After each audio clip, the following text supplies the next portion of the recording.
Hey guys, happy Saturday. It is the weekend and I'm going to be reading The World's Worst Children, and I'm going to be carrying on with Bertha, and I hope you enjoyed yesterday The Smartest Giant in Town. That was so fun to dress up. So, I'll give you a recap. I've forgotten to give you guys recaps, which is really bad, but from now on I will give you a recap. So we've just listed all the things she'd cry about, and now she's got a little brother, and she hates her little brother, and she cries and always blames it on him. So she's just gone, "Ah!" she would wail. Their mother would burst into her son's room next door to confront the boy. Young William was usually reading or playing quietly with his earplugs in. I can't hear you.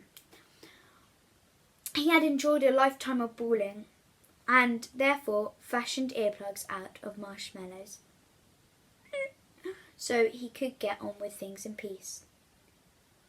"Why did you pinch your darling sister?" Mother would demand. "What?" William would reply. It was hard to hear with marshmallows in his ears. "And why have you got marshmallows in your ears?" William would take out the marshmallows and protest his innocence. "I haven't touched her, Mother," the boy would plead. "I've been reading in my room the whole time." "A likely story," Mother would declare. "No pudding for you after dinner tonight." "But no pudding for a week." "But no pudding for a month." Eventually the boy would fall silent. He liked pudding, but not as much as his sister. The little girl loved pudding, even more than she loved crying. Once at the local bakery, she'd offered to swap her brother for a slice of chocolate cake. It was a large slice, but still. And if there was no pudding for William, Bertha would be allowed to eat his. Double pudding. All Bertha had to do was roll around on her bed and blubber. On the next day, our story begins. The two children were left alone inside the house. Mother was in the garden, tending to her beloved roses, as father mowed the lawn.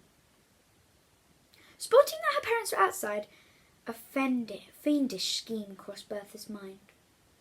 It was her most devilish plot yet, breathtakingly simple and all the more brilliant for it.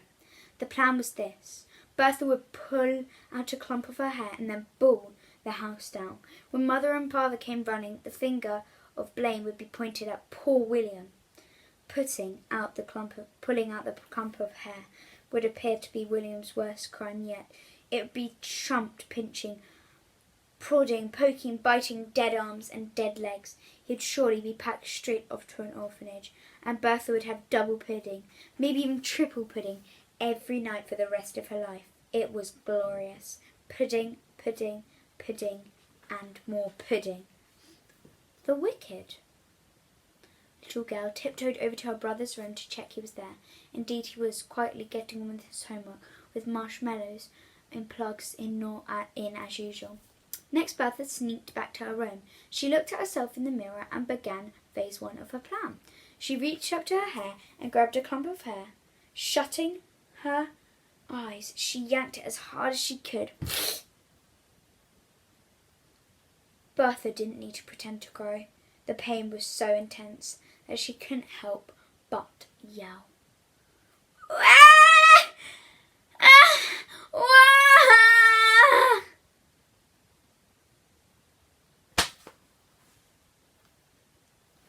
What's going to happen?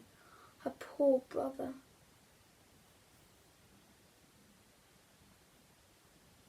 She pulled out her hair.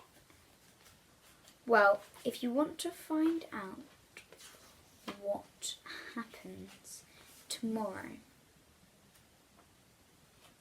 then I suggest you watch tomorrow's if you want to find out more.